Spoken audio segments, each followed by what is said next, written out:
They'll blanket you in Wi-Fi and profit off the radiation. Congregation collecting the people for that Satan. I keeps it blazing, cause I can read between the lines. I ain't blind, we unwind what they're really saying. Genetically modify what you're tasting.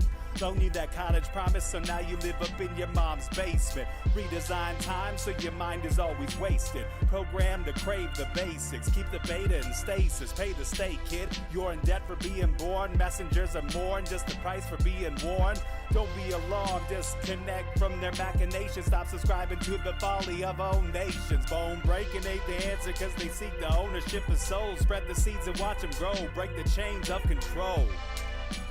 Break the chains of control. Sweet eternal balance of all that is good, true, and beautiful, friends. Tonight on Rogue Ways, we get the incredible treat of talking with a man of powerful vision and manifestation power who created his life exactly as he saw fit. First as a wrestling champion, then as a retired mortgage billionaire, then as a world traveler of over 35 countries who immersed himself in local cultures and gained the perspectives of a lifetime. Finally finding Costa Rican permaculture and realizing he would help transform the world through bringing food, forest, abundance to everyone. Jim Gale, welcome to Rogue Ways. How are you doing tonight? Oh my gosh, Lindsay, I'm doing fantastic. And I just got to say that it was the pain and the suffering and it was the mistakes that I made along the way that taught me most of what I know. And I made a lot of them. I mean, I've been broke a couple times, and it was the best experience looking back on it that I could have ever had. Huh. I love that, because I was actually going to ask you as the pointless question of the episode, what was a time you thought you couldn't possibly move on or continue or succeed, and you did anyway? So perfect segue. Yes, God, there's been so many of those times where I didn't see a clear path forward. And then I would go through the struggling and the sadness and the concern and the worry and the terrified feeling until I just allowed my mind to chill the hell out. And in fact, several of those times were alleviated by ayahuasca. Plant that medicine. magical plant medicine has done more for my wife and I's relationship and our lives than any one thing I can put my finger on other than meditation. Wow. Yeah, I was just talking today about a time that was really difficult in my life too, where I had mortgages, houses selling, like kind of divorce and moving and like leaving a career and all this stuff. And I was using microdosing, and it would like everything just suddenly became fine. And it's not like I was high, right? If you've ever done microdoses, you're not high at all. Your just perspective opens up and time opens up and everything relaxes, and it's so much easier to process things and move through them with some of these substances. And it's really cool when you come to it with that respect and that intention. I feel like it comes back at you with that respect and intention. I couldn't agree more. The intention going into anything is going to frame it, right? And microdosing is, well, the powers that be. Why are these amazing plants that only benefit people's lives for the most part? Why are they illegal and have been over time? For the exact reason that they're competition for the patented drugs that kill millions of people per year. Microdosing is fantastic, and everybody who's got any ailment, I've never found anybody who is microdosed and not had a benefit from it. Yeah, I'm totally with you. And especially on the drug side of it, whatever, people should do whatever they want, but there's so much evidence that most of these prescriptions are really harmful, actually, especially in the long run. And that there's so many other options that we don't explore, often from food, which we're going to talk a lot about tonight.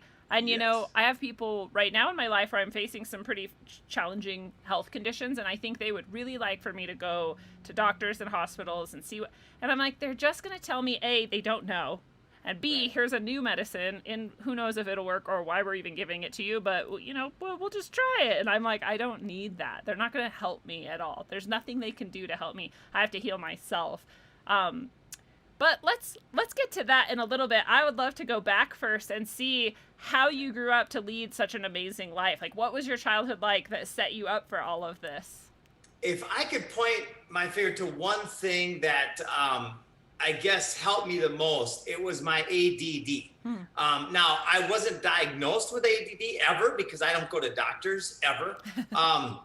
I would, if I had a broken arm, I'd go to a doctor. And I wouldn't go to a medical doctor. I'd go to somebody to put a cast on my arm, right? And so going through school, what was going on inside my head was so exciting that I very rarely paid attention to the teacher.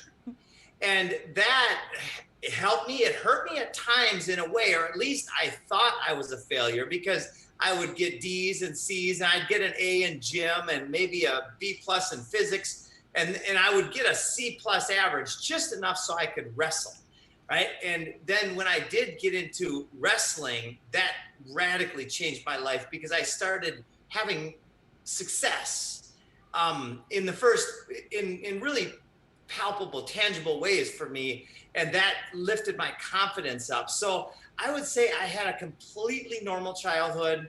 I was always in love with nature. They teased me in 7th and 8th grade, called me Nature Boy. And it was actually a painful thing. And when they did that, I would repel from being Nature Boy, because I didn't want to be teased, right? And I remember some horrific things that happened in alignment with that kind of energy, but it stuck with me, and I busted through. Over time, I was able to kind of let go of the worry about being Nature Boy and just embrace it fully. I love that. I love that description too. Like, what was going on in your mind was more exciting. And I remember that feeling in school of being like, I mean, I guess if this is what you guys want me to do, I'll do this. But like, there's way cooler things going on. Like, somewhere we could do better than this, right? Way better. That's for sure. It's very depressing how much our education system depresses people's skills, abilities, and natural inclinations, including, like, if you were a nature boy, I'd love to hear about why and what type of relationship you had and how that looked for you. And also, how cool would it be if your education involved bringing that out more, engendering a deeper relationship and understanding, right? Like, developing your natural talents. Exactly. Well, that's why the system that we have is layers and layers and layers of govern, which means to manage or control, and mente, which means mind. Mm-hmm. And when we start seeing this and realizing this, right, then we can be free until we realize that we have been mind controlled. In fact, I think Goethe said, none are more hopelessly enslaved than those who falsely believe they are free. When I first was told that I was a slave, I laughed and I probably swore at some people with a smile on my face, because I don't really get mad about much. And then over time, I realized the truth of that statement.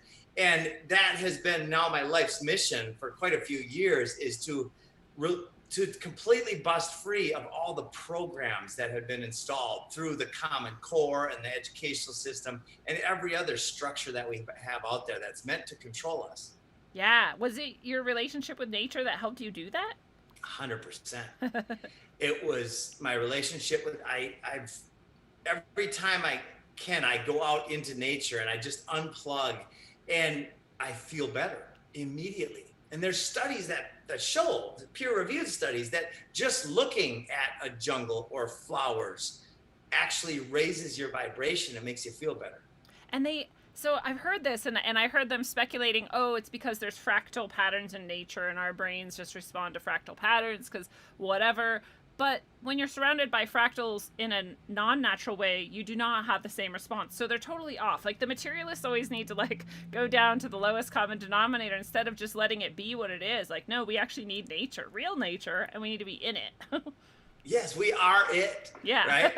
And it is healing. It is the foundation of everything that we are, where it's a vibrational universe. And there's this, I think Tesla said, if you want to change the world, think in terms of energy, frequency, and vibration. And that's what it's all about. Nature vibrates at an incomprehensible level. And what the powers that be, whether you call it psychopathic evil or evil, or simulated reality evil of our own making as spirit, whatever level you look at it, their way is death. Their way is to control and turn everything into some kind of computer program. Our way, or nature's way, or God's way, or source's way, is to expand. It's regenerative and expansive. So that's the battle going on right now. Are we going the unsustainable death, evil route, which is an opposite of live, right? Or are we going to go the way of expansion and regeneration? And that's where we're going to go. It's unstoppable. Yeah, it is unstoppable. I feel it. You know, I have this experience where I've had a nerve regrow like 4 times after they killed it in one of my teeth. And they're like, that's not even possible. So blah, blah. I'm like, but it happened. And there's been other things where I heal like way faster. And they're like, whoa, what is this? This regenerative ability we have. I didn't try to do that. You know, like I think just those moments in my life where I've been very, very healthy and vibrant, I am literally regenerating. And there's been people who have healed themselves from MS, which they said was so degenerative and so destructive you could never heal from it, and they've healed themselves. And the capacity of the human body is beyond our understanding at this moment, I think, and we are going to realize it. Yeah, it's so far beyond our understanding. Dr. Joe Dispenza is one of my favorite scientists and doctors in the world right now, and he talks about this. He's made a peer-reviewed kind of study out of duplicating these miraculous recoveries. And it all has to do with raising our vibration and finding, having an in the body experience in a profound way. Right? Everybody's looking for an out of body experience, but let's have an in the body experience where we can feel, like I feel it right now, this amazing vibration. I can hear the sound of the universe. That's tapping into that energy can heal anything. I love that's really well said, because I feel like everybody is looking for that, like you said, like what's outside and where can I find enlightenment or where can I find the next spiritual level. And it's like, and I'm always like, it's inside. But the way you said it, I think is even more like tangible for people. Like really sit in your body and feel your body and be aware of, when they say be here now, that's what that means, right? Like know where you're at and feel it and really be in touch with it. And I think amazing things can happen in those moments when you really let that happen, especially if you're out in nature doing that. Yeah, that nature compounds it. It adds that extra level. And then good food as well compounds it, right? I mean, Kissinger said back 50 years ago, if you want to control nations, control oil. If you want to control people, control food, right? So this is, people don't say that. He was like the head of the Council of Foreign Relations. That was his job. That was his strategy, to control the slave as the slave master. And so what's the problem? Well, let's look at the opposite of the problem. If the problem is centralized food, then the solution is literally the Garden of Eden. Yeah. And everybody thinks the Garden of Eden is a utopian fantasy when it's the next logical step for humanity. Yeah, and that decentralization, right? Which is what I really love about your vision, is it's truly decentralized, which is really empowering. Like we no longer have this system to which we're beholden, even if we haven't realized it yet, all the ways we're beholden to the system, bringing that back into our own literal backyard or neighborhood or community. That's a beautiful vision. How did you come to really see that as the solution? After 14 years ago, I was told that 9/11 was an inside job. And I laughed and I said, oh, you're fucking crazy, to these friends of mine, right? And I was smiling. They said, Jim, you're an open-minded guy. They're baiting me and stuff. And I said, yeah, of course I am. They said, go watch this movie. And it was Zeitgeist, I think. Oh, yeah. And I watched it and everything made sense at a level where it had not ever made sense before. I was like, oh my gosh, now I understand things. And then I still had this period of cognitive dissonance. So I started studying, because then I was the guy at the party who everybody thought was crazy, who he said, oh, Jim, shut up about that. And I was the guy that had to prove it. First of all, I had to really understand it myself. So I went through a period of about 2 years. I had kind of retired from the mortgage industry, where I did about $1.3 billion in revenue. Right. So I went from 0 to $20 million in net worth in 5 years or so. Wow. And then I learned how to lose money too, very, very well. But that period of studying for 8 to 12 hours a day helped me to see it from a very deep level. And then I was going through kind of a shitty time. That was 2007. Then it was 2008, 2009. I was losing millions of dollars a year. I was having really tough time in my relationship. It was the law of attraction is the most powerful law in the universe, right? One thought begets another. And I was living in scarcity. And I finally read Bill Mollison's quote. Though the problems of our world are increasingly complex, the solutions remain embarrassingly simple. And I started to sob. And from that day on, it was about 12 years ago or so, I've been asking the question, what's the solution and what is my role? And that has led me to where I am now, and we are changing the world. I really think that that's so true that people can't believe the solutions. They're like, it can't be that. We have to have a really like elaborate plan, and we have to go and stage this, and we have to build all that. And it's like, well, there's a lot we want to build and connect about, and it's not that. Yeah. It's not that. Yeah, it's what you said. It's so freaking easy. It's ridiculous. So there's 40 to 50 million acres of lawn in the United States alone. If we took 10 to 15% of that, then we could reverse mass extinction and deforestation and cancer and diabetes and heart disease. Now, if we take 50% of that, we literally have radical abundance everywhere.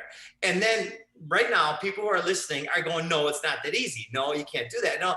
And that's part of the program. My friends, I say this with such sincerity and such love. That's a program. And I'll get real specific, right? Take a peach tree, right? Or if you're in Minnesota, take an apple tree. And how much does it cost you to plant that apple tree? Maybe $50, $80, maybe $200 if it's a more mature tree. How much effort then, if you plant it correctly, mimicking natural systems, how much effort is it going to take you to maintain that apple tree and the surrounding area? Maybe 15 minutes twice a year if you want to prune it, right? Now, if you had that same amount of grass, how much would it take you to maintain the grass right there? More than that. Way more. Right? Yeah. So now look at the ROI in cash. What is the ROI on a peach tree? You're going to get hundreds of % ROI by year 3 or 4 per year. Where else can you get that kind of ROI? Nowhere. Yeah. Like it's crazy. That doesn't even exist. If you had that as like a business proposition, people would be like, this isn't real, right? Every angle you can imagine, I believe, or at least every angle I can imagine, I can speak to. And I'm always inviting more angles, right? I had a guy tell me the other day, you can't put all food forests in the ground in 1 year. And he was pissed off because he was controlled, opposition. And I just laughed at him. And I did videos of food forests that we put in a day. Wow. And 15 months later, they are thriving. And we've done nothing for the last 12 months. Wow. This is what I want, because I have battled with, I started in Washington State. I grew up there. I spent a lot of my life there, and gardens were easy. Like I tell people I could just throw seeds at the ground and things just grew because it's water, it's wet, there's some sun, it's whatever, never freezes too cold, never gets too hot. I moved to Colorado and I can hardly do anything. Like I have some things that are going, but it's so hard. It's so much work. And I keep thinking I need to learn about permaculture, hugelculture, whatever to get over this, and local plants and things that thrive here naturally and all of that too. And I'm hoping that's what food forests are all about. That's exactly what we're all about. We're about perennial edible landscapes. And a lot of people don't know the difference between a perennial and an annual. Annual is a plant like a tomato or a cucumber, and some of them can even be perennials. A lot of plants that you plant once, you harvest, you take seeds, and you plant again. That's an annual. A perennial is a thing like a berry bush or a fruit tree, many different ground covers, and vining plants like grapes and passion flower, passion fruit are plants that you plant once and they can grow. In fact, there's an olive tree on the Greek Isle of Crete that has been producing olives for over 2,000 years. Wow, I want to eat those olives. And who does the maintenance? Yeah. Nobody. Nature, God, whatever you call it. Wow. Yeah, this is the thing, because exactly what you said. People are like, oh, it's too much time, it's too much effort, it's this or it's that. But like you said, we all, most of us, spend that much time on our grass. Maintaining grass is the most annoying thing I've ever done, by the way. Yeah. It's way more annoying than the garden that isn't doing as great as I want it to, although it's doing okay. Way more annoying. Grass is hard. So what are the basics of what people might need to know if they want to start doing this type of stuff? The most important thing is to mimic natural systems. And for us at Food Forest Abundance, everything starts with design. So we are now, in fact, we launched, it was on Earth Day this year, by being on the high wire with Del Bakery. And since then, at the time, we were 3 part-time people, well, me and 2 part-time people, and basically in 1 state and kind of Minnesota as well. And now we're in 15 countries and 40 states, less than 6 months later. And we've got millions of dollars of food forest going in the ground, millions of dollars of investment. We've got TV shows, and I'll unpack some of this stuff as we go. But it's absolutely beyond logic what's happening right now, because people see it. People see that this is real. So we start with design, and the design goes by 4 main factors. One is the zone, right? Now, zone, you're in Colorado, we will figure out the specific zone and the microclimates that are in your area. And then we'll figure out what the plants are that are best suited for that zone. And then we'll work with the local nurseries to find and to secure all those plants. And then we'll add layers of soil. And this is one thing that anybody can do right now, is if you go get some soil amendments, some worm castings, and about 3 to 4, 5, 6 inches of wood chips or mulch, you're going to have a much better chance of having successful plants. Mulch is key. Yeah, because I'm learning that too. Yeah. On a forest floor, you don't see bare ground. You see all the sticks and the trees and the moss and lichens and the small plants all the way out. So that's the first thing is the zone. The second thing is, what do you want? Right? What is your goals and your vision? And that's where it gets really fun, because once the customer is talking with one of the professional food forest designers, they expand what they want by understanding what's possible. My partner, Chad Johnson, up in Minnesota, he has 300 different species of edible and medicinal plants growing, no fences, and it's growing at an expansive rate where the animals are coming into the system and they're bringing the trees and the plants and the berries and stuff out into the forest.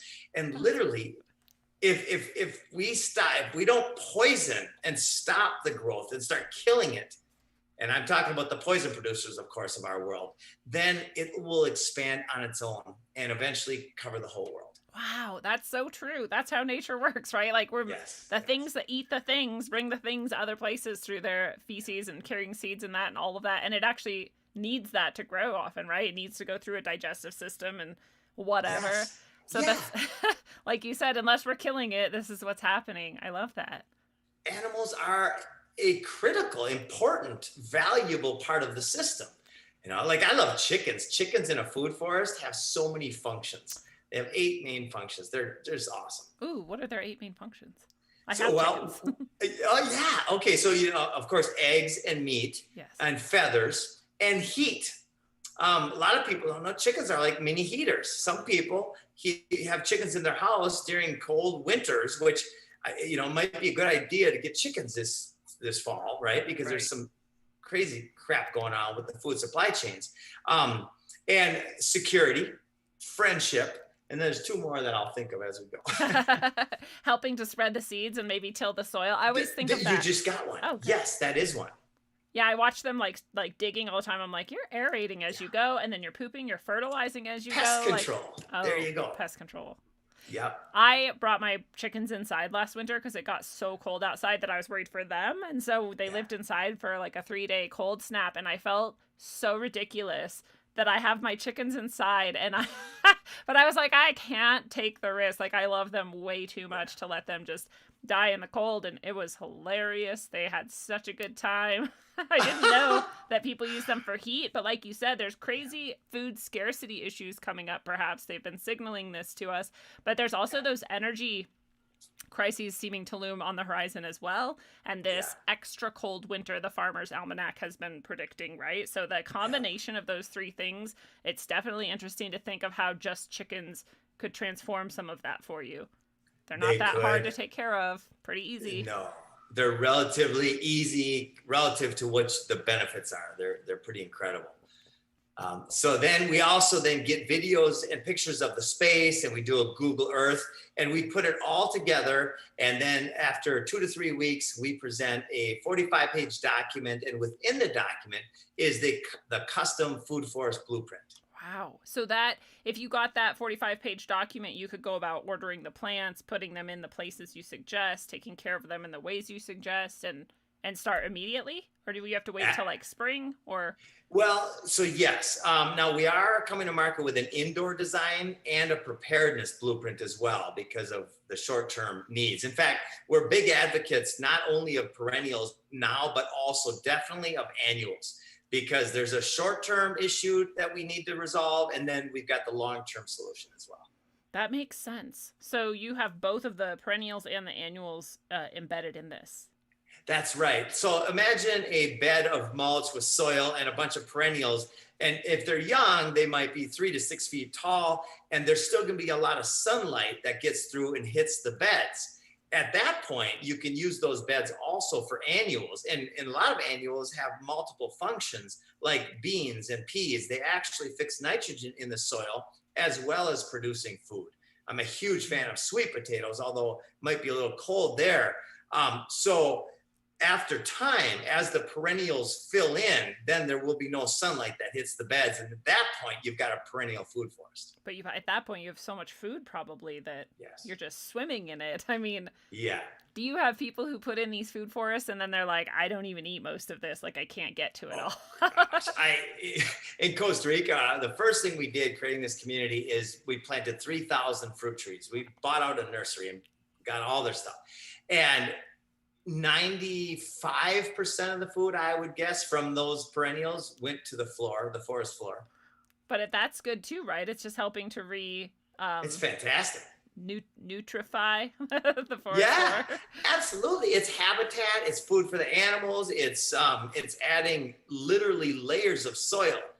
This idea of creating a sustainable system, it's so ridiculously easy when we just do smart, use our resources wisely, because we've got the sun and we've got wind, we've got energy coming at us from all directions. And a sustainable system is a system that creates more energy than it takes to build and maintain. So it's an energy net positive system. So it's really easy once you follow natural processes. Well, someone was saying to me recently, they were like, why do we say sustainable? It feels like that's just like, we just want to get by barely. Like, why don't we say we want a thriving system that like you're talking about, gives you back way more than you ever put in, way more than you could ever use. It gives back to all of nature and the animals like you're talking about. I like that. I was like, that's pretty good, right? Sustainable is almost like limiting. Yeah, sustainable is a UN and piece of crap word. It's just a marketing tool for the criminals around the world. Regenerative agriculture, abundance, and that's just a logical way. Nature can provide infinitely more. In fact, this idea that we have too many people on the planet is just a scam. This idea of global warming is a freaking scam, and it's promoted by the same people who produce the poisons, who kill the soil, which kill the soil and then the planet, and put poisons into water and all these different things. So again, that's all governmente. And what is the problem? Centralization and governmente. What's the solution? Autopoiesis and self-reliance and food everywhere. What was that word? Autopoiesis. It's like self-management, complete self-reliance. Like true anarchy. Yes. In fact, this is a book is What Anarchy Isn't. That's awesome. Is that Larkin Rose? I love Larkin Rose. That's awesome. Yeah, we love anarchy here, and we love self-reliance here, and we love self-responsibility, and this is all of those things. We love decentralization, which is also a key piece of this, right? We're all doing this together. Do you ever work with people to set up in communities so like each person is sort of like a piece of a bigger puzzle? Like, okay, you do some, or do you even work with animal sort of husbandry or farming? Everything related to regenerative agriculture. Animals, yes, big part of the system. We have 19 designers on the team right now, and between them, they have worked on everything that you could probably imagine when it comes to growing food. Wow, how cool. I really love, because I like to think about how the wild animals will come and visit me, but I also like to think about, are there animals I should be raising for whatever reasons, and that would help these things grow or help manage it or whatever. Yeah. Here's how I look at this now. As I've studied this whole idea of the garden of Eden. In fact, there's a quote that changed my life too. Is there's one thing stronger than all of the armies of the world, and that is an idea whose time has come. And how relevant is that right now? Like if you sit back and think about that, that's the only thing stronger than all the armies of the world. And what is the idea? This is the idea. The idea is the Garden of Eden. The idea is enlightenment. Right? The idea is just food growing everywhere. And so in a system like that, then you don't have to have cattle the way we have cattle. You don't have to have any domesticated farm animals because they're everywhere. If you want to eat a deer, a moose, or different things, there it is, wildly raised and healthy and born. And then you take some of that meat and that then becomes part of us. And then the energy continues. Yeah, that's so beautiful. It's such a true vision. And it's interesting because I think people feel like if we're doing that, we're moving backwards. Like, oh, we already came from that. Why would we go back to that? Like, why don't we continue on into this glorious future? And I'm like, well, I don't want to live with a chip in my brain or a car that drives me around and maybe locks the door and takes me to a prison camp someday. Like, you know, Exactly. like, I don't want to do that. So I'm way happier with the food forest, the abundance, the decentralization, and this, rewilding almost. We're taking this word back from them, right? Like the UN and the Great Reset people, they want to use this rewilding to restrict humans and restrict people from nature and keep us separate from it. I want to take that word back and remind us all that we are wild creatures. We're part of nature. And the more we're doing what you're talking about and helping create more space for it and help it to thrive, the more we're going to produce for ourselves and everybody else. Oh, absolutely. And it's so logical. This is how our families will reduce our rate of cancer, diabetes, and heart disease massively. And this is science. In fact, we have just worked with one of our designers about the climate change narrative because we are now going into cities and offering solutions based on their narrative. And how are they going to say no when we're solving the problem that they are putting front and center?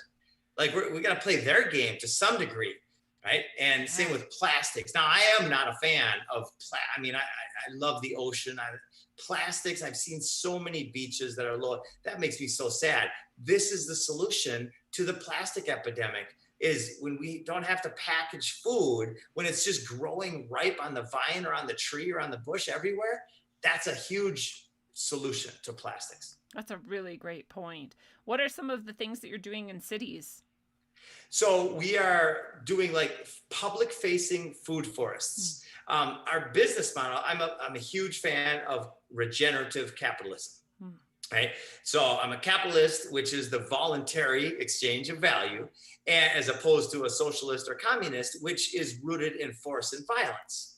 And so, we are turning everything back over. Our company's making a lot of money and we put it back in and then we turn that into marketing.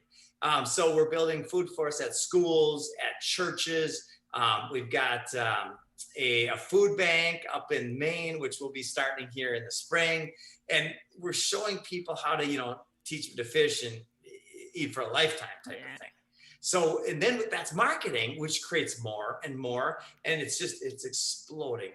I love that. It's so important too, especially in the city, I think, because I used to work with inner city kids, and a lot of them like have no idea what food is, that it grows on plants, that you pick it and bring it in and eat it. Like, they're so disconnected from nature often because there are areas where it is just city forever and ever and ever. And they don't really go outside of this little area, and adults and all sorts of people in that situation. So to have something like that, and even the food bank, like you're saying, I've used food banks in part of my life and they almost never have anything fresh or nutritious. It's almost always just packaged, sugary, like wheat and grains and like not great stuff. So that's a beautiful thing to consider. You're bringing all of that into that space for people. It sure is. And this has been done in several places. There's one that's talked about in a lot of publications in Atlanta. And I've had that thing sent to me like 50 times, right? It's going viral. So now imagine 100 more on the ground by next summer. That's what we're going to do. Yes. At minimum 100 more. And then as individuals, and this is where it gets scalable and epically exciting to me, is every single person out of the hundreds around the world that are now doing food forest with us, they're all becoming demonstrators of what the food forest means. Wow. That's such a beautiful vision. And it's like critical mass. I don't think it's that hard to reach critical mass, especially with what you're already doing and have already done to really transform this. Permaculture is just an automatic part of this idea, right? Like food forests are permaculture. Yes, permaculture is, I look at it as the umbrella that has all of the science already proven. Friends and people that I look up to, like Jeff Lawton and Bill Mollison, David Holmgren, Jack Spirko, and Nicholas Bertner, and Pete Canaris, and all these people around the world who have proven that this works on every level in every zone, pretty much, right? It just works. And now my job is to speak it in a way that's as effective as I can possibly speak it, and inspire and empower as many people as I possibly can. Well, I have a pretty high belief in myself and my abilities. And, if this idea of this insane thing that's happened over the last 2 years, if in 2 years a bad idea can change the world radically, then what can happen when a good idea hits the world? Yes. And all the ways that you're showing us that it's easier than what we're already doing, it's more effective than what we're already doing, we're going to get more out of it than we put into it, we're going to create this thing and really solve the entire problem, right? Free your mind from these structures of government, mind control, and free yourself of these programs, and then also start to heal nature. And as we sort of suggested earlier, most of your health problems will probably be healed if you do this too, right? Absolutely. From the individual to the society, our health problems will be healed. Farms that are thousands of acres of monocultures, which are radically unsustainable. They're using poisons and GMOs that do not produce seeds for the next year's crop, and it's all a control grid. When we do this, then those farms will go back to natural wild land. Mm-hmm. And when they're made and designed to go into this type of land, then the abundance will be off the charts. And people say, well, what do the farmers do? Well, they'll be free and rich as heck because they'll have so much abundance. Right? We do have to take out the death pledge, the mortgage, and different things like that. We have to figure out a way to separate from this system where people aren't on the streets, and we will. Our minds, everything about our society and our understanding will elevate when we start looking at the world through this permaculture lens. I love that. The death mortgage is definitely an idea that needs to go. We need to have a life pledge. Maybe pledge isn't even the right word. A life affirmation mantra. I don't know. Yes. Whatever it looks like. But that's really beautiful. And so we have a question from the chat, and if anyone else would like to offer some questions, we can take as many as you have. What do you think are great winter crops is the question. So we are very much into designing indoor spaces for winters. Microgreens are awesome, and sweet potatoes are my favorites. Now, microgreens, you can have a very big diversity. I turned my whole garage into a microgreens garage, and I had sunflower and broccoli, kale, and peas were my favorite mix. Peas grow very voluminous, so they get like 10, 12 inches tall within like 10 to 14 days. And you can take, a handful of peas and mix it with cauliflower and broccoli microgreens, and you've got the healthiest salad most people have ever had. Now, sweet potatoes is for density of calories and nutrients. So I would start with those two. And then the cannabis industry has proven how easy it is to grow indoors. So you can get very creative from there. Oh, that's a really good point. You can probably buy a lot of those systems and just reorient them.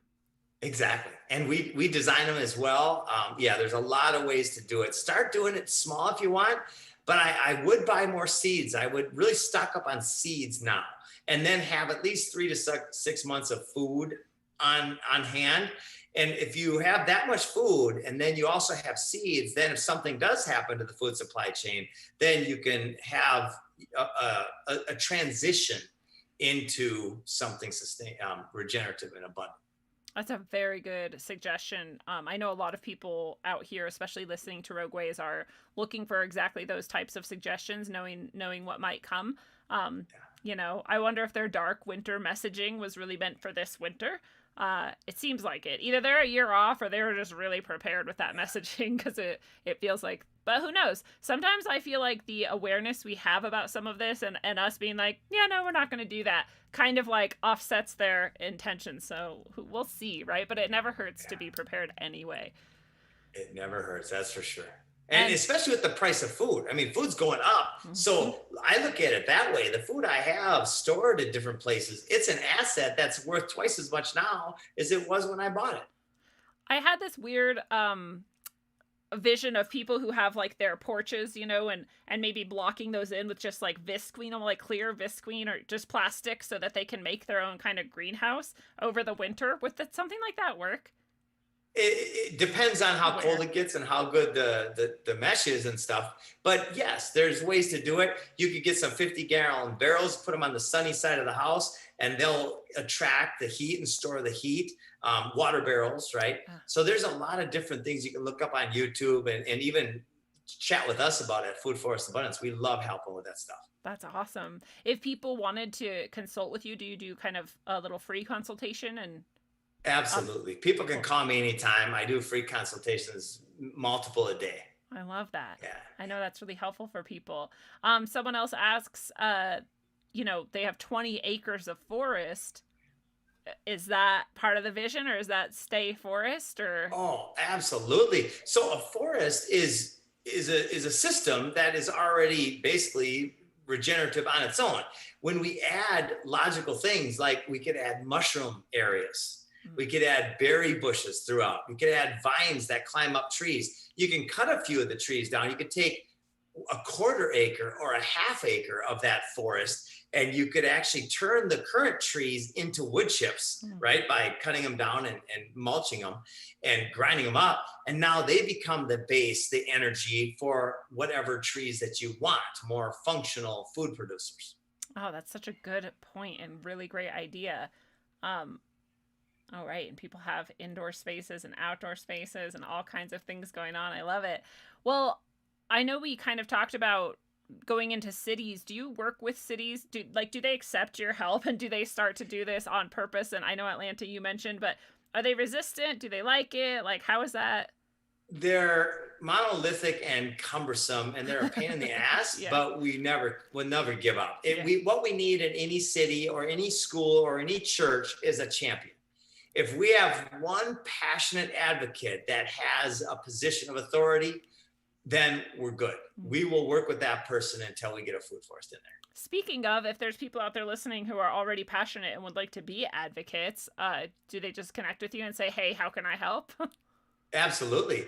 In fact, we have a food forest cooperative. That is the business model that's scaling this thing around the world. We just opened up in New Zealand and Australia and all over. And the cooperative business model is basically, I think, the most important business model in the world right now, because the cooperatives are the people that go into a city or a school or a church or a customer's home, and they actually install the food forest. And it's like landscaping. So as a business model, it's very profitable. Typically work off about a 40% business margin after expenses. So you've got on an average of a $10,000 to $15,000 install. You're making between $4,000 and $6,000, and we earn 7 to 12% of that. And we do a ton of foundational benefits. Our mission internally is to serve the cooperative. So we do marketing, we hand over a lot of leads, and we do educational platforms and trainings and all sorts of neat things. Wow, you really have the whole, like every possible aspect and vector of this. Like you said, you like angles and you're always looking for more. Yeah. I'm looking, imagine it's like a chain. Where's the weak link? And the weak link historically has been, you've got a bunch of incredible people, my heroes, that know the scientific names of all the plants, that know amazing stuff. But what they don't necessarily know is how to reach the suburban homeowner, right? Our target market is the suburban backyard. We call it zone 1 for our world, right? It's the lowest hanging fruit. It's the easiest access for the customer. So that's what we focus on, is inspiring the homeowner to grow food instead of lawns, at least on 20-30% of their lawn. That's not even that much. I kind of want like only 20, 30 or less to stay lawn and the rest of it to turn into food forest. And I'm like really slowly ambling towards that, probably poorly, because I haven't had somebody or a company like yours that provides the full sort of vision and how to and step by step. Very helpful. Well, we'd be happy to do a design for you. That's on us. I'm 98% there already, and we're not even half done yet. So I love it.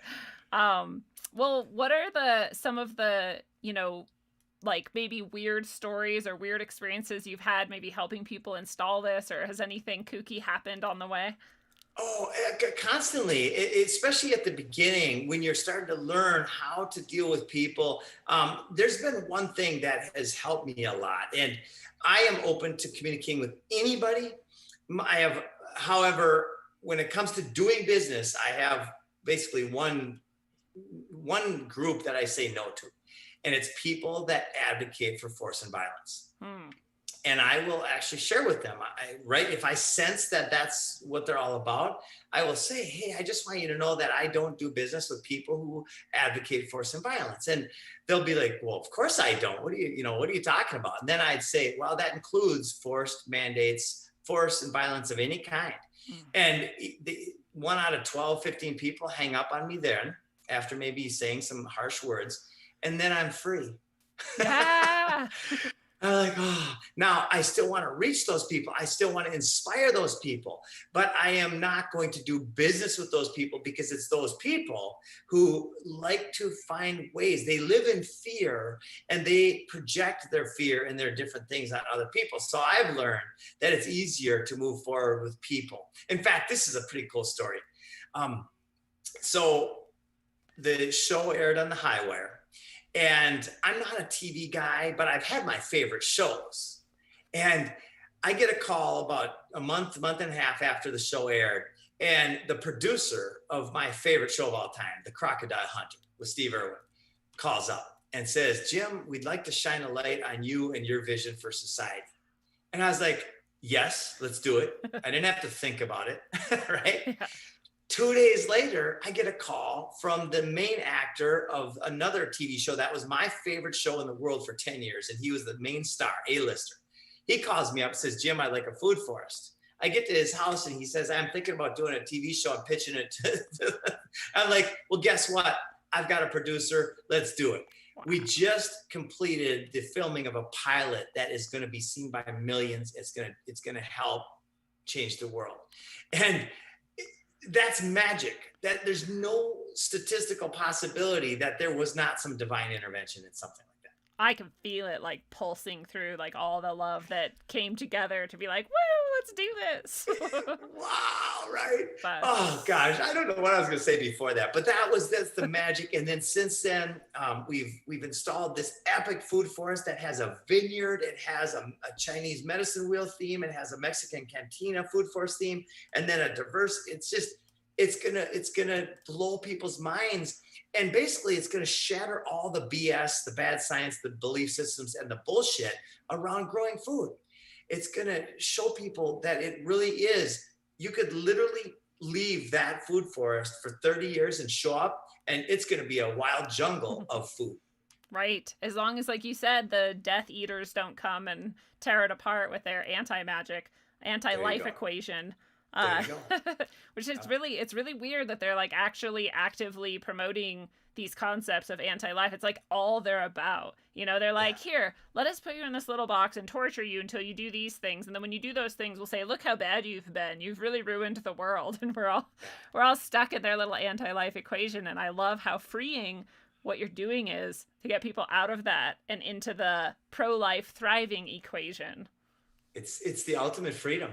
And we don't have any patents, any non-competes, and none of that stuff. We're all about, anybody can take this business model that I'm talking about right now. And I want to share just a couple. Yeah. In fewer than 6 months, we got many millions of dollars of energy passing through our company. If you want to steal this business model, steal it. I'll give it to you. It's yours. The only thing that we'll keep is our brand. That's our brand. Figure out your own brand. But here's what's even better. Let's collaborate. We will shine a light on you. We will add value. And then through the voluntary exchange of value, some money will come to us. And then and if you ever want to quit. We don't have any binding, forceful energies. It's all about the flow of energy and creating this freedom around the world. Wow. This is so foreign to some people. Like, I think there's people out there that are like, yeah, right. No businessman, like, lets their whatever ideas and concepts and models go, and nobody's really sharing back or whatever. Like, no, there are people like you clearly doing beautiful things. And I think that's exactly why that magical, heart-centered series of synchronicity and connections probably happened. And I'm sure continues to happen in various ways all the time, because like attracts like. Every day, it's a new series of miracles. And I love to point this out. It's pure selfishness. That's true. I am 100% selfish because I also, and this is where it gets, I think, a lot of fun, is when selfishness aligns with service, you've got the best of both worlds, right? I love the feeling of selfishly serving. That's a really good point. And I was just reading something that was talking almost exactly about that, where like you have this sort of vanity and this inability to not be self-obsessed and self-centered, because you're you and you have your perspective and that's all that you have, right? And you can sort of go outside and gain this a bigger perspective, but then you come right back to your perspective. But it's when you can get to the point where you're so, I don't even know what the right word is, I guess, unattached to how self-limited you will always be, that you're then automatically no longer you're confined, right? Yeah. Right. The governmente is gone out of there. It's like that paradox. It is the paradox. It's such a beautiful thing to kind of settle into. And my key for that, for me, is just meditation daily. The more and what is meditation? It's just, okay, do I feel my hands? Do I hear the buzzing? And then all of a sudden, boom, an idea comes from somewhere. Oh, where'd that come from? Wow. Yeah. This is the thing that people don't get about meditation. So many people say, oh, I can't meditate. I'm like, oh, bullshit. Anybody can meditate. What you might mean is you can't have no thoughts. Well, I don't know anyone who can. I guess a lot of like people who meditate for years and years maybe get to that point. I don't know. And maybe that's a really cool point. But I don't try to really often have an agenda with myself when I'm meditating. It's like you said, sit there, be with your breath, be in your body, and then follow your thoughts, actually. Where are they leading you? Maybe there's a beautiful, inspired, occurrence that pops up. Absolutely. I was listening to Eckhart Tolle the other day, and they're watching somebody hold their breath for like 8 minutes. It was a yogi, right? And he was proving how good he was at controlling his mind. And somebody said, Eckhart, can you do that? And he said, well, I don't know, but I can not think for 8 minutes. And I'm like, yeah, that was so profound. Like, I cannot think at times. I've never timed it, but I'm sure it's in the minute or 2 minute range. And then all of a sudden some thoughts come in and then I got to go do something. Right? But yeah, that's difficult. But people who are starting, I mean, you start wherever you're at, right? And you find the time, and especially if you can go sit outside in nature, like you said, that vibration is just going to boost you so much. It's like so excited that you're there with it. It is that grounding, walking barefoot outside. Oh my gosh. And just intentionally stepping and feeling. Feelings are the pathway to the discovery too. A lot of people try to repress, and our drugs that are pharmaceutically made and all these different things are about either engaging in inciting fear and shame and anger and rage, or they're about suppressing the joy and love that is the higher vibration that I know we're going towards. Seriously, if it's just like an emptiness that they want to inflict upon you. And it feels better to some people sometimes, but the truth is the deeper you sit with it and the more you let it flow and let it out, the better things will be. Oh gosh, yeah. And Yeah. that's another thing. Sorry, go ahead. Oh, the foundation for me, because I went through these periods of fear as I was losing everything. And then all of a sudden that quote by Mollison, all of a sudden something came in me where I started to have this faith, right? And all of these are clues to the magical universe that we're in. They say just have faith. I'm not a religious person. I'm a very spiritual person. So a lot of times I've pushed away the religion aspects of everything, but the half truth in there are incredible clues within the spiritual texts. And when I started having faith that we are more than this physical body, that we are spirit playing a divine game of sorts, manifesting in this physical reality, all of a sudden I let go of the fear, and that was the start of more ideas coming. Yeah, the fear is just like this block to it, right? It's so hard. It's so much easier said than done to release fear, but what you just described is the path. Yeah, and I want to share a kind of a reframe of this easier said than done. Yeah. It's a lot easier done than said, right? Some people say it's hard to, and I say it's harder not to. It is harder not to. That's true. Yeah. It's absolutely true. Well, talking about, being really spiritual and maybe having this faith, and I have the same exact thing. I've had someone say to me, like, what you really need is faith. I'm like, oh, I have unshakable faith. It just doesn't have a brand name applied to it, right? Like, it's not Christian or atheist or whatever. It's just its own thing. It just exists as it is. But and part of how I think I found that was through plant medicines to some extent, but ayahuasca specifically you mentioned, and someone in the chat was asking, do you have any suggestions about how or where or when people should maybe seek this out or not seek it out? Yeah, that's a great question. Seek it out when you feel ready, right? And for some people, just hearing that it exists, they're instantly ready. Like when I first heard about it, I'm like, oh, where? That was crazy. And because I knew intuitively there was going to be something good about that.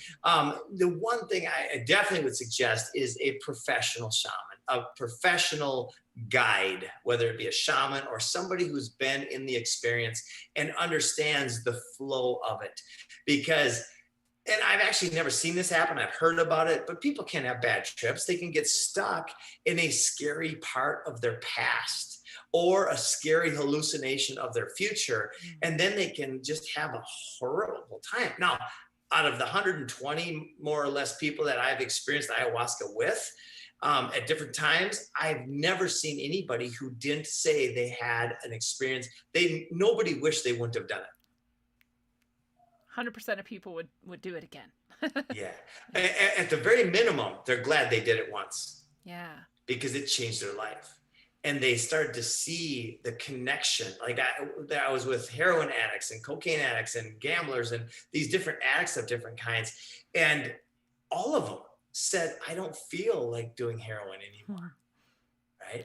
I don't feel like this addiction, which is a missing link, somehow an emotional need, right, is shattered through these experiences of connection through plant medicines. Yeah, that's exactly it. And I some people are really upset about it, but I always say the same thing, like this is an emotional or a mental root somewhere, and we don't treat that, and we don't allow people to heal that. And so of course you keep going back and keep going back and keep going back, and when you do finally heal it, then it is just released. And people have asked me, like, well, how have you quit these things? I'm like, I just didn't want to do them anymore.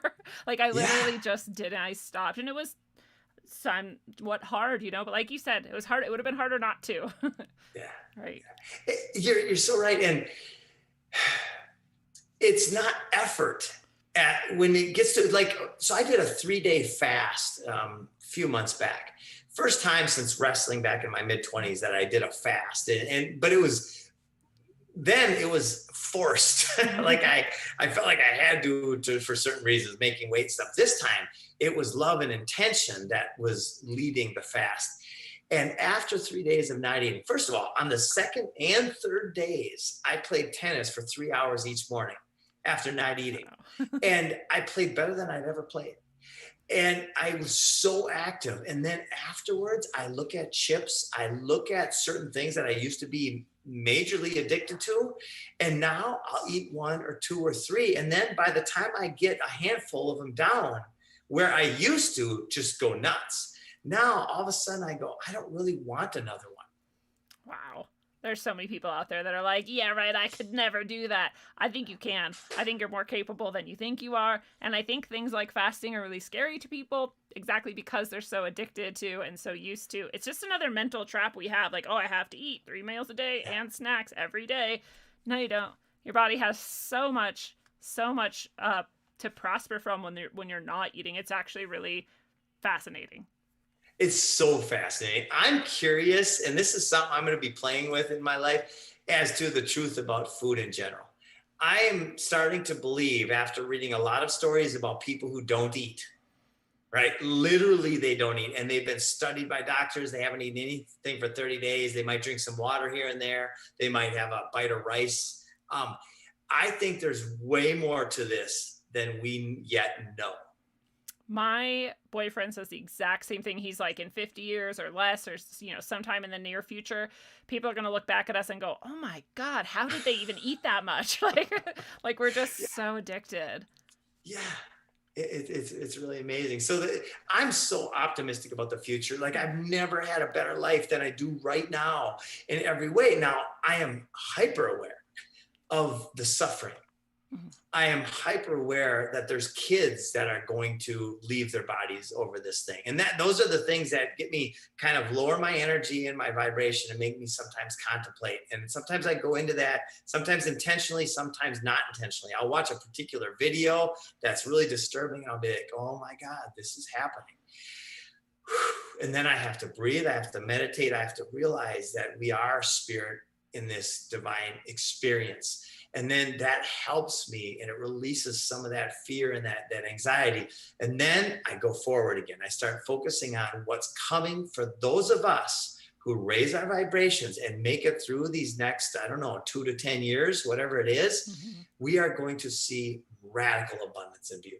I am definitely in agreement with you about that. I know it's hard for people to feel that, especially like you said, when they're feeling these vibrations of fear and pain and suffering that all of us are able to feel. And especially if we're empathic at all or aware at all, it can get really difficult.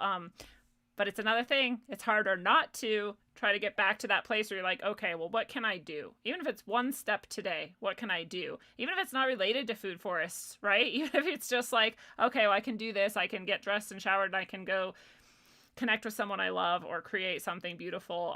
But taking steps towards abundance, especially, right? Then it's like we said, so empowering. It brings it right back here, right now. And then it gives back to the rest of time, right? Yes. Forever. Oh, I love the way you said that. The rest of time. There's no amount of fear and rage and shame that I can feel that can lift anybody out of anything. Yeah. Right. Yeah. And so that's profound. When I think about that, I'm like, wait a minute. How can I serve if I'm feeling shitty? I can't. It's really true.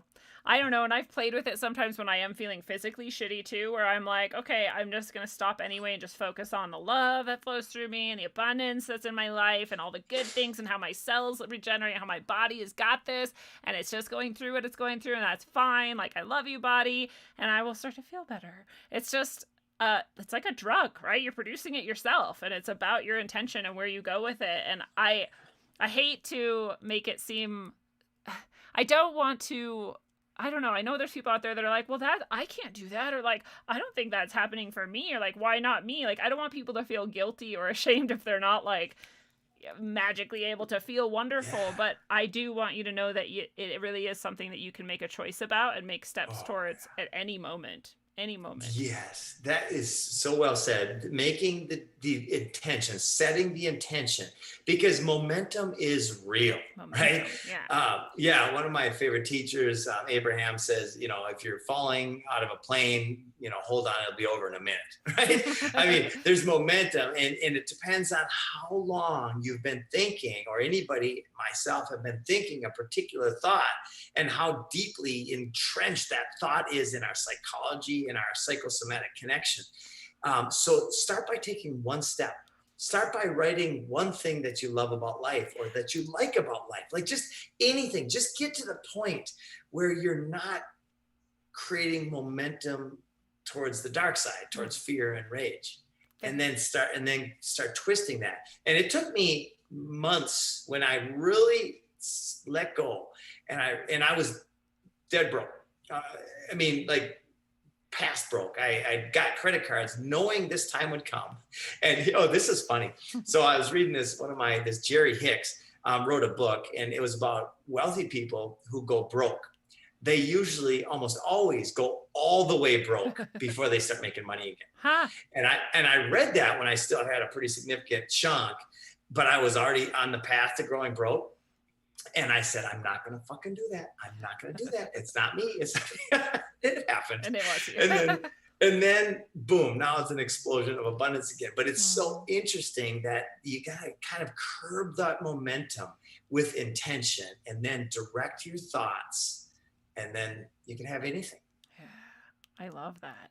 It's really, really beautiful. The part of that being present and meditating, like we were talking about too, is that throughout, when you're not meditating even, you have more presence with your thoughts. So you can start to notice that like come in that's like, hey, you suck. You're not doing this right. You're going to fail. You're going to lose all your money or whatever it is. And you can be like, whoa, wait, what? I'm not thinking that. Like, and then start thinking the opposite. I'm going to visualize the opposite. I'm going to tell myself the opposite. Even if I don't believe it yet, I will eventually, right? Through practice. That's so true. And asking questions I've found infinitely more powerful than affirmations. A question is an open-ended thing. Like, what's great about this? And Tony Robbins does a bit on that. Like, what's great about this? I just got fired. Well, you're feeling just horrible. Okay, what's great about this? What's good about this? What's okay about it? Start wherever you can start, and then keep elevating the question. And then all of a sudden it will come. The idea always comes when you set the intention and keep asking the question and allow it to come. Boom. What a beautiful, applicable, simple solution. Ask yourself that question at any time. Well, I don't want to keep you forever, but I have a few more questions if you're game. I am game. What's some of the most difficult things that you've been facing in helping people get this food abundance, food forest abundance, or has it all been as magical and uplifting and wonderful as you've said? So over time, 14 years I've been doing this. Wow. And it was difficult mostly because of how I was approaching it. Like I designed two pretty damn cool greenhouses. One was called the Permacube. The other one was called the FUUD Food House. Right? Awesome. And the Permacube was, not as fancy, the food house. Anyway, they had all the different functionality, biogas and hydroponics, aquaponics, chickens and microgreens and solar and water catchment. I mean, I even had an electric LED light bug zapper over the fish tank. So it would feed the fish. That's awesome. Very cool. But then I got heavy criticism from this guy, Jack Spirko, who I respect immensely. And he basically throttled me. He said, I can do all this in my backyard. That's not the best way. And I'm like, I thought it was the best way. Yeah. And what I kind of stepped back from it and said, okay, if this isn't the best way, what is the best way? And the best way is the simplest way. The best way is just putting freaking plants in the ground. Building the soil, that's so much simpler. And then designing according to natural systems. Just mimic nature. Nature doesn't build green. And I still love greenhouses. Don't get me wrong. They're very functional in many places, right? But if somebody's going to spend $25,000 or $50,000, right? Our greenhouses, one was 25, the other one was 50 grand. That's a lot of money. Yeah. And I started asking the question, if you put the same amount of money into a food forest, what's your ROI going to be compared to the greenhouse? And it's infinitely more. So that was my learning, is just not really adopting or adapting to the permaculture principles that had already been proven and defined all over the world. Yeah. Since then, there's been a few people that come out after me because of my stance on government and on freedom, but those are pretty easy people to flush out and just laugh at. They'll just come up with some ridiculous, like my lawn I love my lawn and it's hard to grow food. And I just ignore those guys for the most part. Yeah. Yeah. If you're stuck there, I guess bye-bye. Um, I really love that too, that you won't work with people, who are about force in the ways that we hinted at here. And I really appreciate it, because that's what have been able to stick to 99.9% of the time through this whole thing. If I'm not going to give money to people who are doing this to others who are coming into their shops, and so I'm just not going to shop there. Not just now, but ever again. I'm not shopping with you ever again. And I tell them that, and I would, I just hope people appreciate how cool it is that you could be making more money, let's say, right, if you would just work with those people, but you're like, no, but it's on principle. I'm going to uphold what I really believe in. I just think that's really cool that you're doing that. Yeah, it's the funnest ride I've ever been on. It's just a magical experience through and through. And I have my days, like I said, I'll watch a video and I'll be like, okay, I got to get that out of my head. Mm-hmm. Because there's stuff happening. There's no doubt. There's some serious stuff happening right now. Full speed ahead. And that ability to know it, take it in, acknowledge that it's truth, and then also keep going. That's crucial. That's key. Well, that's key. What have been the best and most amazing, uplifting parts of this journey in food forest abundance? Seeing people come together. Oh, I just remembered the point of a story from a half an hour ago. Oh. When we were in Texas installing this food forest, we had food forest cooperatives that came from like 15 different states. We had about 31 people that had never met each other in person, for the most part, that were doing a job that they'd never done in the heat, with cameras all over the place and all sorts of different, what might have been called stressful circumstances. We did not have one argument in 5 days. That's incredible. Yeah. I mean, have you ever been on a job with 31 people? Nobody argued, and we got a lot done. So that was the highlight to date of everything, is just to see conscious people coming together to do something that they know is bigger than anything, really, than themselves. It's a solution. This is the idea whose time has come, and it's so simple. This is the power, too, of your really beautiful and true leadership, which is to inspire rather than corral and force and tell people and micromanage and you have to do it like this, but to be like, look, here's the vision, here's the beauty, here's the emotion, let's all work together. What are we going to do? And just to, people love that. We talk about sometimes how freeing it is when you have a boss who's like, look, I know you're cool and you're smart. Here's the task. You figure it out. Thank you. Thank God. Exactly. I love this. Yeah. That's what we're all about. And the whole company, and we get along, we have fun, we have debates sometimes, but it's not it's the best idea wins. Right. And it's just the tip of the iceberg. And this is the fun part. We only started 6 months ago and we're in 15 countries and 40 states. What's it going to be like in 6 more months? This is exponential growth. Really, truly. It's the growth that is mirrored in nature, but applied to this business and idea model. I feel like it's like you said, the idea whose time has come, this idea model of getting it out there and getting people to pick it up and run with it. What are the most promising signs of these really difficult times that we're in? Like you said, what's great about this? Well, it is the Great Awakening. Mm-hmm. I have dozens of friends that 2 years ago thought that I was batshit crazy, but still loved me, and we still had fun doing whatever. But just in this particular context, this conversation, I was the crazy guy. Now it does feel good to see a lot of these people going, oh my gosh, there's something to this, and then taking the step towards the solution.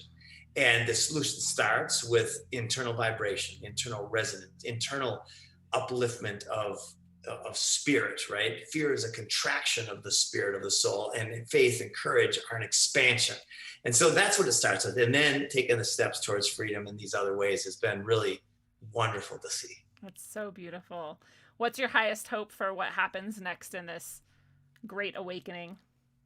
Well, the continued exponential expansion of this idea whose time has come, and that includes the whole idea of people desiring their freedom and understanding what that means, taking account of what is, and then saying, okay, that's the problem. What's the solution? And the solution is just so embarrassingly simple. Yes. And I don't use it embarrassingly in a shaming way. I just love that quote from Bill Mollison. Yeah, right. No matter where you are a part of this solution if you want to be. There are no limitations to that, and any part you can play is the part that you play.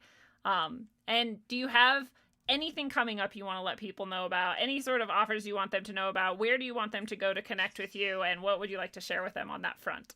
Oh, I love it. Okay, so I would love to share this message with as many people as possible. My job in this whole thing is to be as effective as a communicator as I can possibly be, to inspire and empower the most possible people, right? So in other words, other shows, other podcasts, speaking events, I love this. I thrive on it. It just brings me joy. So that, if you know anybody who has a podcast, I want to share this with more people. People can reach out to me, Jim at foodforestabundance.com, and our website, foodforestabundance.com. We actually have a brand new website, it's like this week, all these different things are plugging in.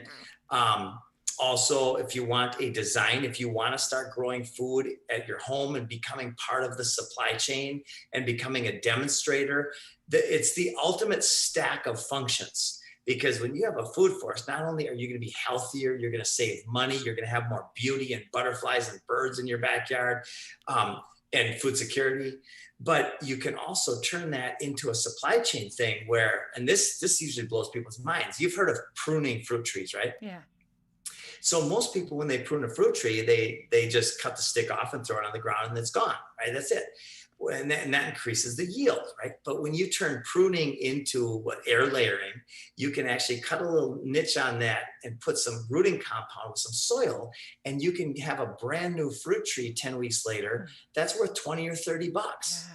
So now you do that times dozens or even hundreds of times per year, and you just made thousands of dollars, or you could give them away to your neighbors, and it takes you really no time. Right. And then, and this is where it gets really exciting. If you want to be in the business of helping people grow food and earning a great living by doing so, that is the ultimate, I think. Yeah, that's very exciting. I'm resonating high with everything you said. You're super inspiring. Your energy is literally palpable. I can feel it. So super effective. I know everyone out there can feel it too. Someone said, Snake Jones said, fear stands at the threshold of freedom for most. And that's true. And that's what we're talking about. That energy you're putting out is like fear erasing. It's like, no, let's go to the solution and let's get with this love vibe and actually be effective with it. And someone else called you Jim Gale, AKA enemy of the concrete jungle. I like that. Yeah, that's for sure. That's cool. Well, I know that we could probably talk forever, and I would love to have you back again. I've got a handful of podcasts I'm going to instantly suggest for you if you haven't already been on them. So I'm very excited about that too, and I'm sure we'll chat again. But what are your final thoughts that you would like to share with people out there listening and watching? Well, I want to thank you, Lindsay, for your energy and your love and your wisdom and everything about you. I just want to thank you and everybody else who's listening and willing and able to take that step forward. Let's change the world. Yeah, a beautiful message, and it is true, and that's why it feels true to us when we hear it. Fellow travelers of the path, it is a beautiful thing, and this has been your analog electric concentric dose of wisdom according to the Food Forest Abundance creator, Jim Gale. Jim, thank you so much for all you do and for being here tonight. Thank you, Lindsay. Have a great night, everybody.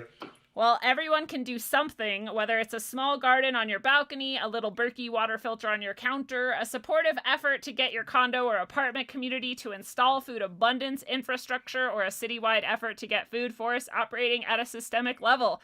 Whatever your level of cooperation and manifestation, your input helps to grow the manifestation of the vision of true sovereignty and freedom that's becoming ever more crucial to our well-being and existence. Start where you're at and make just one step, and one day you'll be swimming in nothing but abundance. And until that day, travel well, aim for balance, and always look inside first. Mwah.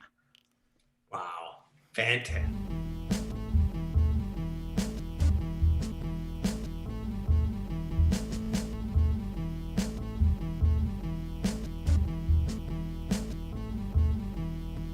Nasty motherfuckers with a hook and a sickle.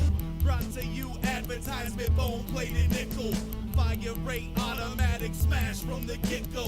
Snack on the whack, fermented flesh disco. Abracadabra, archaic altars don't slabber. Hey, making jabbers with reality backwards. Hunting rap nerds, bodyguard collected actors. Munitions are famished, let them feast upon the dapper. Bloody bibs and muddy kicks, feasting on amygdalas. Iron fist, tyrant shit, APO will rip you up. The rhyme rainmaker, Bane style backbreaker. Genghis-Khan depleted uranium satellite lasers. Cloaked in anonymity, I know you never heard of me. No rusted tools used for Crowley style surgery. Dissect a whole set, God body. God taught me to dissect the whole body. When it gets sloppy, I'ma get there. Rhymes rare like steak, get crushed like crates to create 52 states. And it's Baghdad, dusted towels, no rags. Straight melt dash, dust to ash. Turbans while the niggas perkin'. It's on purpose. My service touches the sun's surface, and rainbows touch serpents. My light all night shines so bright. I'm a star for eons. Hollywood's for peons, cause they try to copy the same shit we on. Hey, I ain't done yet. Lungs depleted and can't breathe, can't believe it. Trying to seek it while trying to peep it. It's a secret. Now you're nobody. Label somebody. Trying to claim John Gotti. It's yours truly, God body.